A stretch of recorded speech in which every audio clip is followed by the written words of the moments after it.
What's up, Nail City? Megan Thompson with Brad Drobot, who is joining us from Calgary, Alberta, Canada. Brad, how's everything going? It's good. It's a little bit crazy up here, but I made it across the border on about March 19th and came home and isolated and did the right thing. And now I'm just kind of hanging out. Yeah, you're hanging out and you're getting very fuzzy and hairy. I can see that. Yes. So the barbers aren't open here yet, so I'm out of control right now. Just waiting for my barber. I actually text him twice a week to see if he'll come do a black market haircut, but we're not allowed to. So I'm just kind of stuck looking like a castaway Tom Hanks right now. You have a volleyball that you talk to? Yeah, that's my only friend right now too. So that's pretty much my life. Yeah, I feel that on a highly personal level. So, but you look good. It's good to see you. You talked about getting across.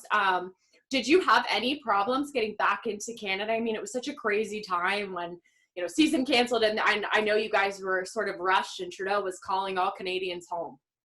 Yeah, so the process was actually, it was more nerve-wracking on the way out. I jumped in with Trapper because I wasn't very comfortable going to an airport. At that point, we were still kind of up in the air with everything.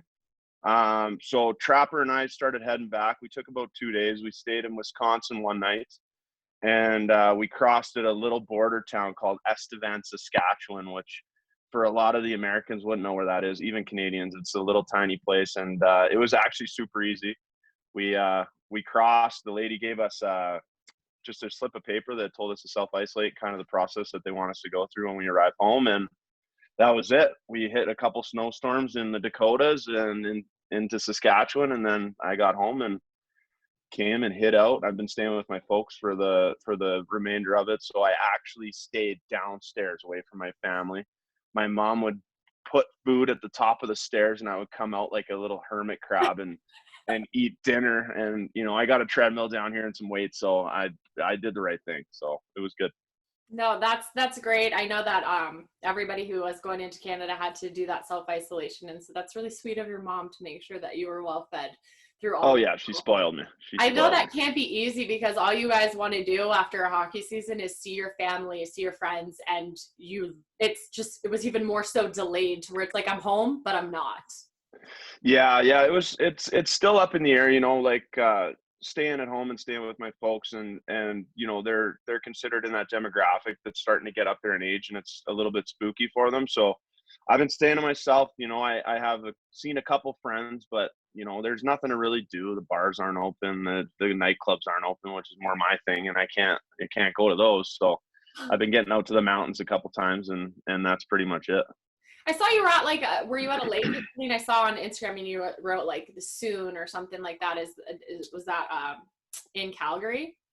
Yeah, so that's a place called Pine Lake. That's about an hour and a half north to Calgary, which is Red Deer, Edmonton area for people that kind of know the general vicinity. And my buddy has a boat, and we drop it in the lake there. So I think I'll probably spend most of July up there since I got nothing else to do, and try and get some training done and try and stay in shape and get out on the boat and do some water sports and stuff like that. That'll be fun, and I think being out on water just helps you kind of forget what's going on in the world maybe a little bit too. I know back at home you live on a bit of a farm with all these dogs and stuff. So has that been something that you've been able to do during this time I know you said running and lifting weights, typical Brad Drobot stuff, but are you doing farming for your family at this point? Well, no, we haven't been out anywhere yet. We're in the city still. So we're in the suburbs right now, stuck in the basement, stuck inside. We haven't really been able to do anything. They've limited us. The city that I live in Calgary, actually had a couple outbreaks in around the rural areas because we have a huge processing meat facilities, and we also have a huge Amazon sorting facility, and there was massive amounts of breakouts there. So they actually really pulled the reins on us for travel and all that stuff. So I've basically just been sneaking off to the mountains and getting out and hikes in nature and stuff just to keep my mind fresh. But other than that, honestly, like it's been nothing. I'm like an absolute Netflix wizard. If anyone needs any recommendations for Netflix, just slide into my DMs and I will tell you whatever you need because I've seen every show twice. Okay. So what do I need to watch? Because like I'm watching reruns at this point, and I know there's a lot of shows, but some of them I can't really get into. So what is maybe like a sleeper pick on Netflix that we can check out? Oh gosh, a sleeper pick on Netflix right now. You need to get your commitment issues out of the way right now. You gotta indulge. Like everyone knows that you're getting married and all that stuff, so you got commitment on the go. But what you need to do, Yeah. get your Netflix commitment right. I would say Ozark is probably number one right now, but it's a sleeper in the first season, so you gotta battle it out. And I'm like a comedy guy, and I do watch a lot of FX. Always Sunny in Philadelphia is one of my favorite shows of all time. Sleeper. There's obviously the Tiger King documentary. There was a big time hit. Yeah, I know. I see your print. I love it. So I don't know. It was I've been trying to keep up. A lot of movies, a lot of stuff like that.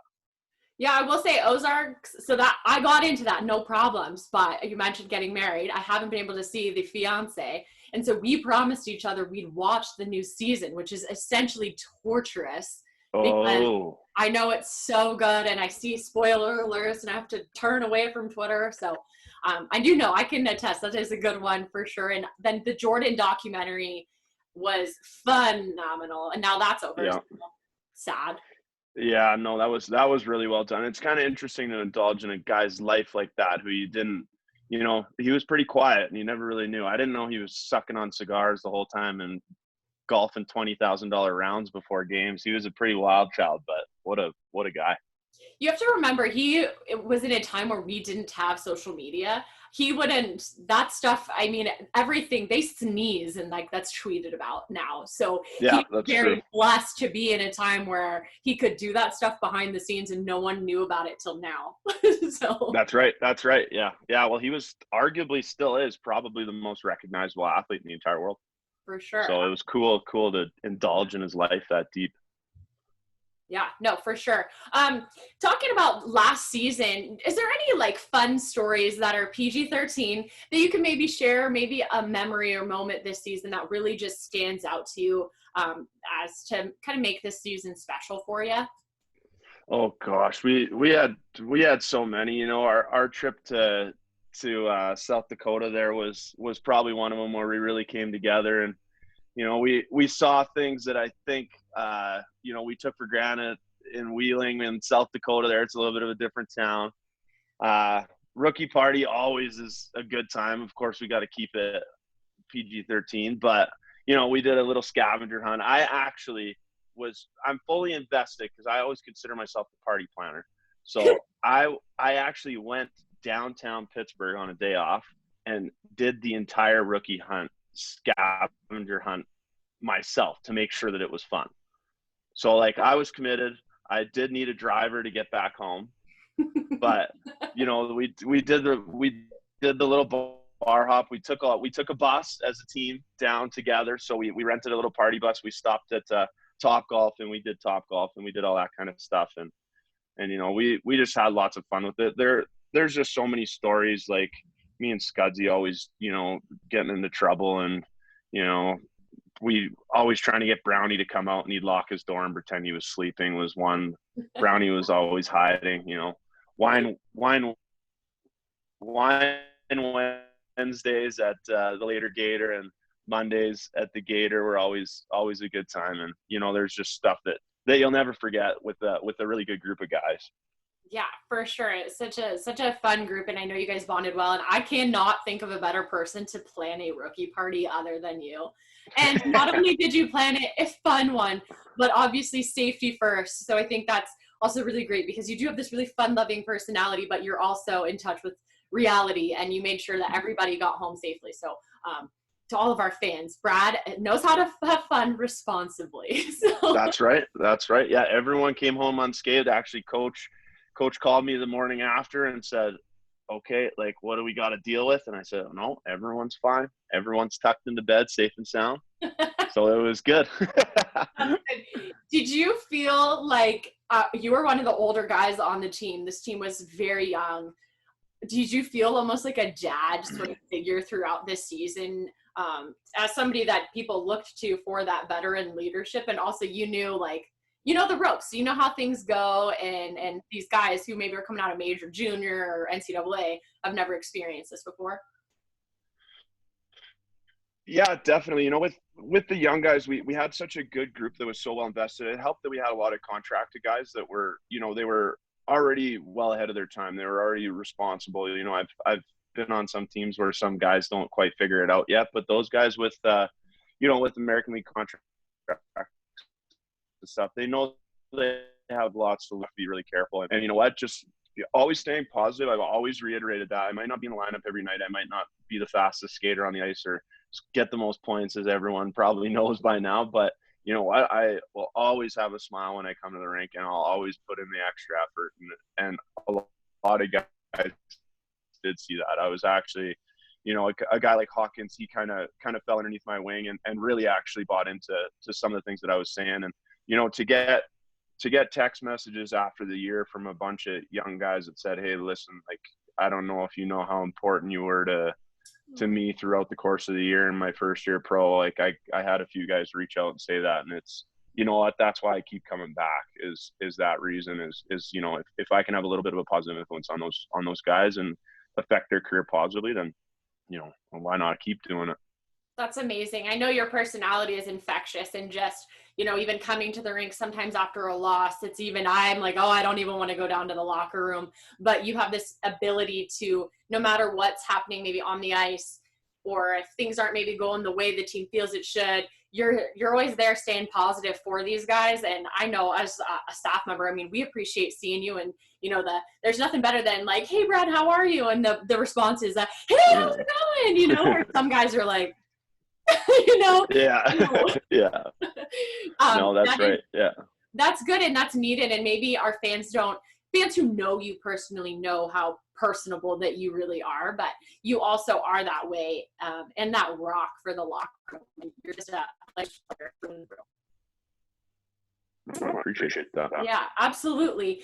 You've had some experience playing in the SPHL as well as now here in the ECHL. From your perspective, what are maybe some of the biggest differences between your experience in the SPHL and here in Wheeling? The hockey caliber, obviously, first and foremost, is just night and day compared to the SPHL. I don't have a bad thing to say about the SP. It was a great developmental league, and there's some very beautiful places you get to play. It's all in the southeastern United States, so that's kind of nice to be down in Florida for trips, and you know, Alabama always get good weather. But yeah, the commitment from the players is huge here. Obviously, you're dealing with people with bigger contracts, different contracts, stuff like that. Like I said, the caliber, the difference was down there, the East Coast has gotten a lot more skilled, and it's kind of fallen in the path of the NHL, which is good for the game, I believe. But if you wanted to find a fight, you could always find a fight in the SPHL. Yes, and I've covered some teams in the SPHL, and I knew your name well from that experience Yeah. too. So, Yeah. But I think there's a time and place for fighting in every single league. And obviously we've had that chat before, and that videos on our YouTube about just those rules of fighting and all of that. You mentioned Scudsy, which I think a lot of our fans know that if you see Craig Skidowski is somewhere, and if you see Craig, Brad has got to be not far. Yeah. Because you guys have become just like inseparable best friends. So Yeah. just kind of talk about your relationship with him. I know his parents buy you Christmas gifts. Yeah. Well, Scudsy's a different cat. Like he's just honestly the nicest kid, like the nicest kid in the world. Like wouldn't hurt a fly. Like I want him to be meaner.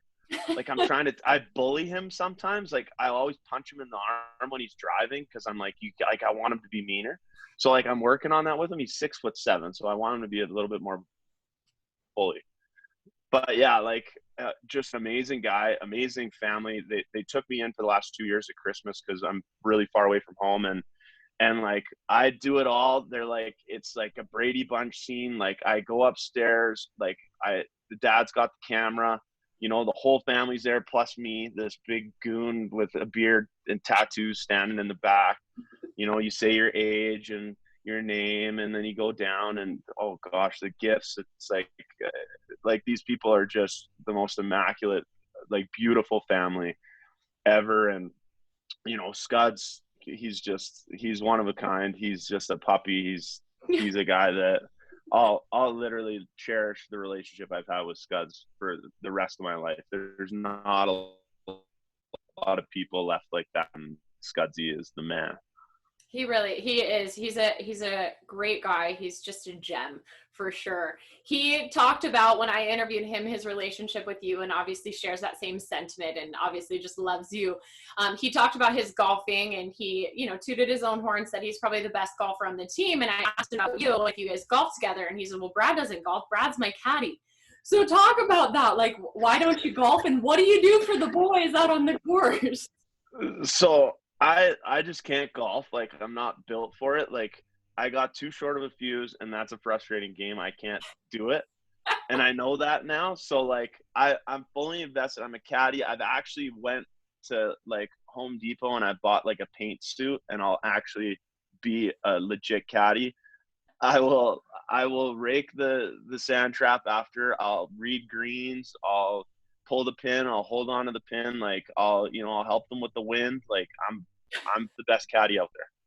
I'm the best caddy out there for sure.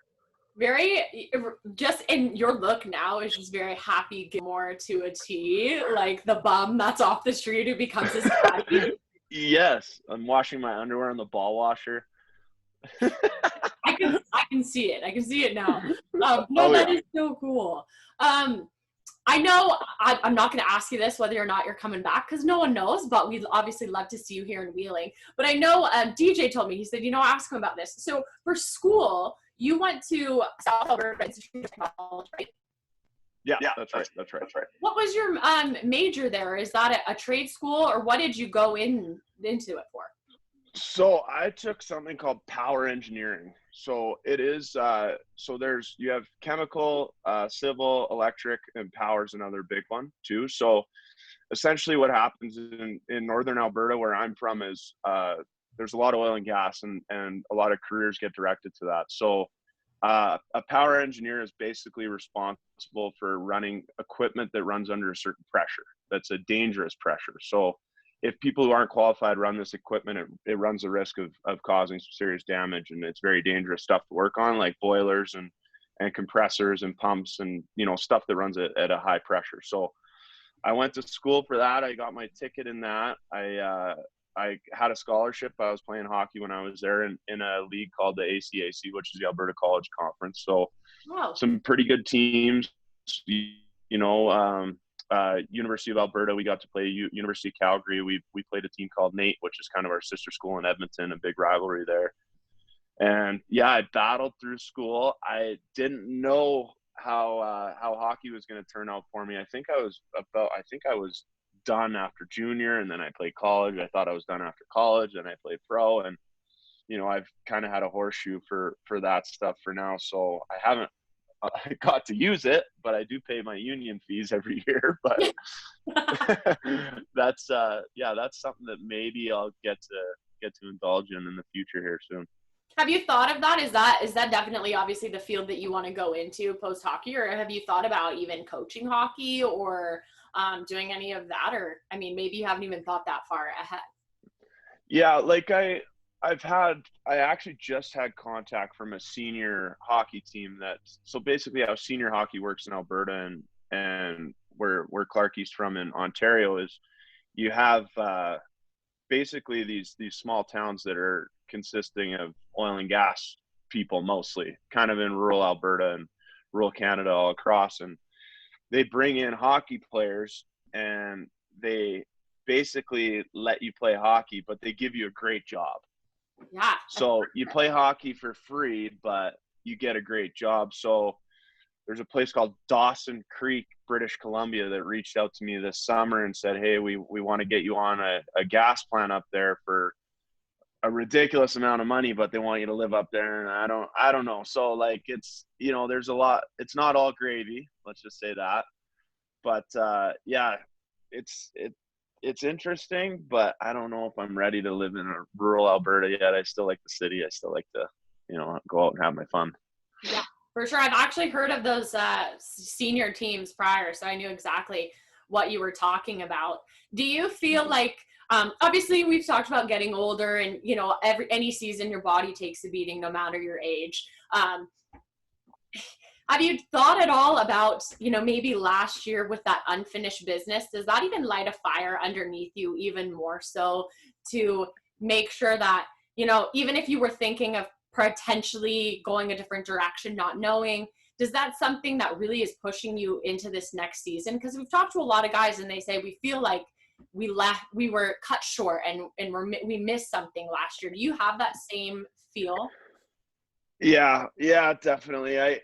I've been wanting to, well, not wanting to, that's not the right word. I felt like I was almost ready a few times, and whether the short change comes personally or it's something that bothered you during the year, or it could have been that management or coaching or whatever, something bugged you and you feel like you still owe the game something. And I told myself after all these years, I don't want to owe the game anything. I want to go out on my terms. And, I, after this season, it was difficult to walk away. And I don't think that I want to now.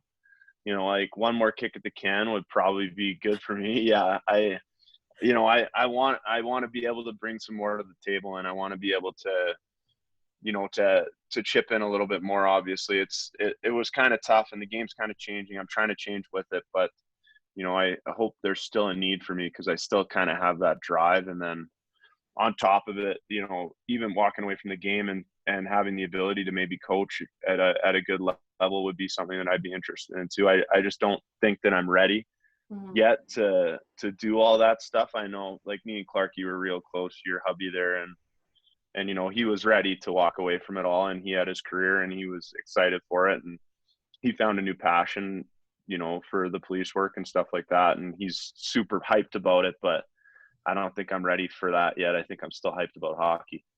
I think you have to get there though, because the last thing you want is to look back and regret it or wish that you would have. And right now, I know you always talk about how old you are, but you're still very young. And if Jagger can keep playing, so can you. So I think that's great perspective that you have on that there. And I know you may not have heard that when you said all the win years. Yeah. When you look at this team from last year, I'm going to ask you like a few fun quarantine questions. If you had to be quarantined with one player on the team, stuck with them, that's the only person you have, who would be? Ooh. See, like, I should choose Scudsy, obviously. Scudsy, like, average cook. He has this mediocre diet, like, just kind of a clean guy, but I'd probably have to go with like a guy like Siebes, because like Siebes is like a dad.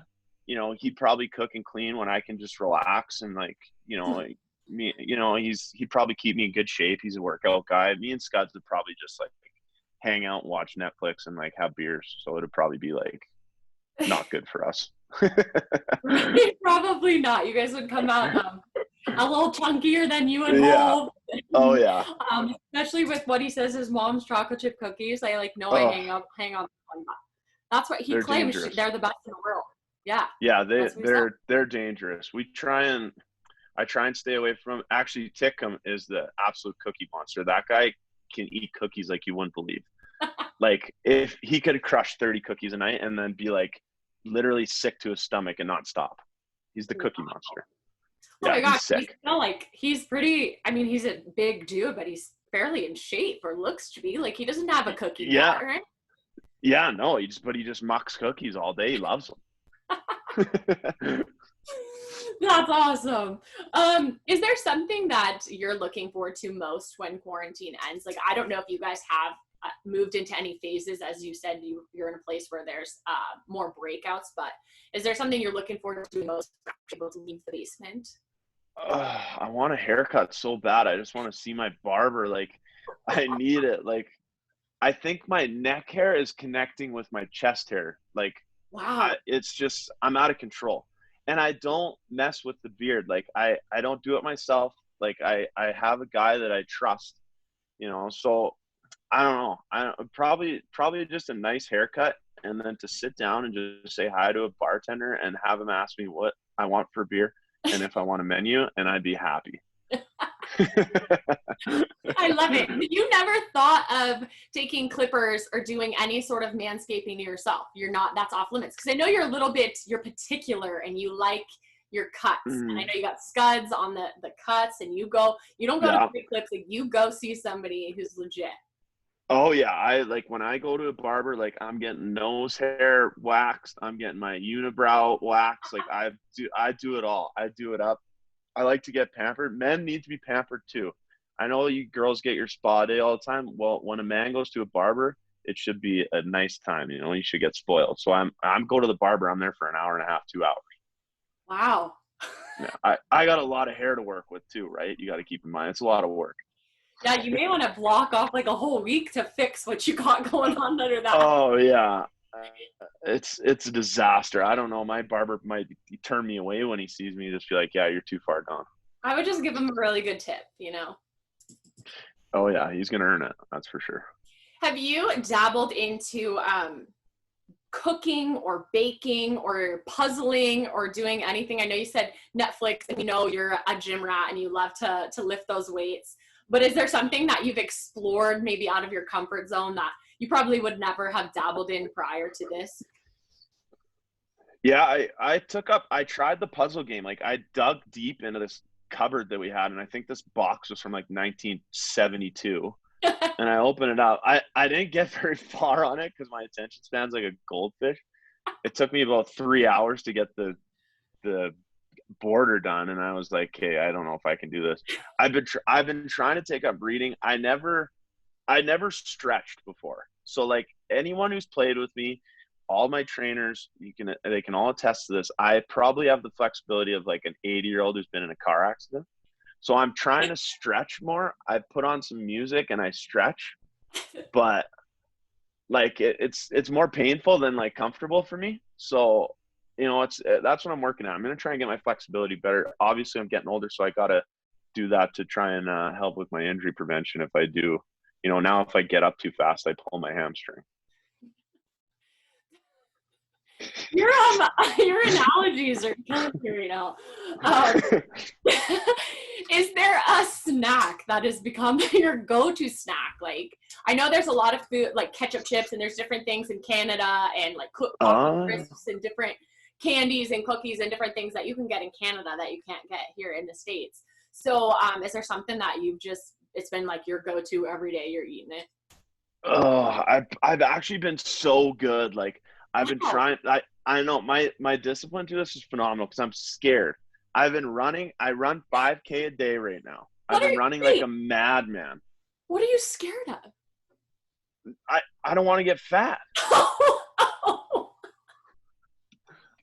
It's hard to lose weight. Like when you get older, it's hard. It gets harder every day. Like I eat a salad with no dressing and I put on 7 pounds. I'm like, how does this happen?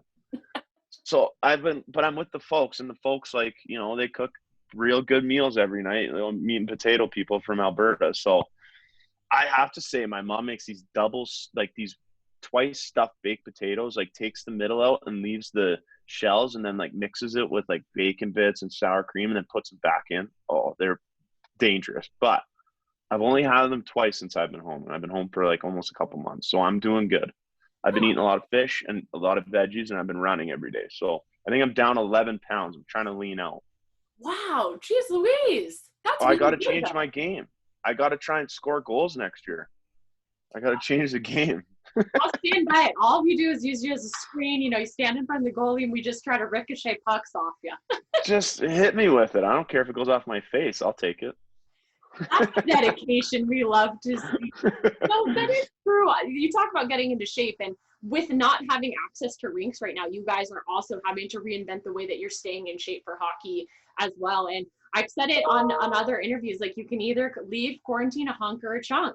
And, you know, Ah, you gotta balance it. And I'm with you. I've developed this. I run multiple times a week, almost every day too, because you got it. Plus, it keeps you a little sane, right? You can go crazy. yeah. Yeah, see, my brain is like not designed for this. Like I have to go, go, go. I just go crazy if I sit around for too long. So like I literally like have segmented like 3 hours of my day just for training just because it's something to do. Mm-hmm. And like, you got to fit in your wedding dress. And if you roll out of Thanks for the quarantine, reminder. like you got like you're gonna be in a big trouble if you've just been mocking snacks. But like I don't have a wedding dress, but at the same time, I got a pair of pants that I bought a while ago, and they're kind of like my pants that I want to fit into.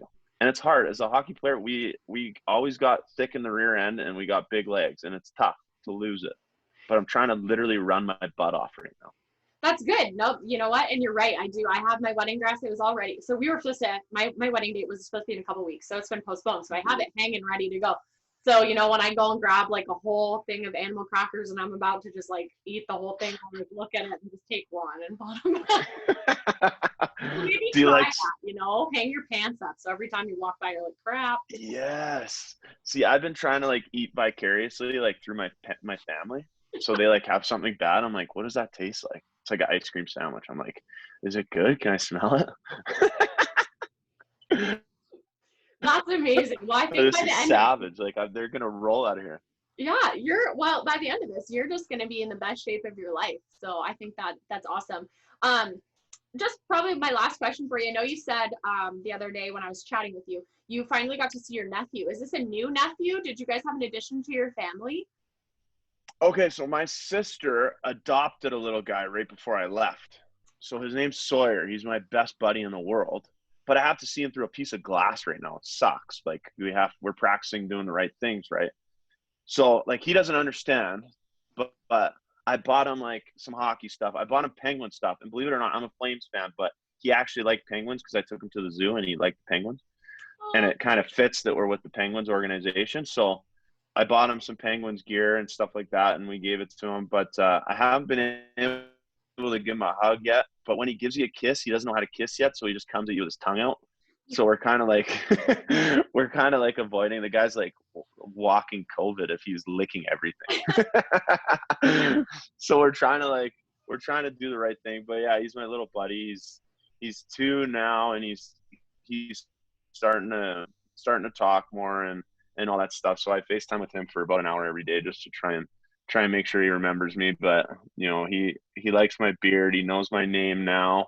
So we're working on calling me Uncle Brad. And yeah, he's just the cutest little kid in the world. And my sister's doing a great job with him, and she did the right thing adopting. And he came from a place that was probably not good for a kid growing up. So I think he's got it made with my sister right now. She's spoiled and rotten, so am I. that is, you guys, the Drobots have some big hearts, so that's awesome. And I think that's so cute that you're through the glass, and I'm sure he can't wait to give you a big lick whenever you're Oh yeah, I can't wait. perfect. Well, Brad, I'll probably let you go, get you back to either weights or Netflixing or sniffing your whatever your dad's having for lunch. So, but thank you so much for taking the time to chat with me. It was just so good to catch up and see your bearded self. And we're happy to see that you're staying safe and healthy and doing all of those right things. Cool. Yeah, no, I appreciate it, and just say hi to Wheeling and all the fans out there, and miss you guys, and maybe I'll see you guys next year. We'll see how it goes. I don't know. All right. Thank you so much, Brad. Bye.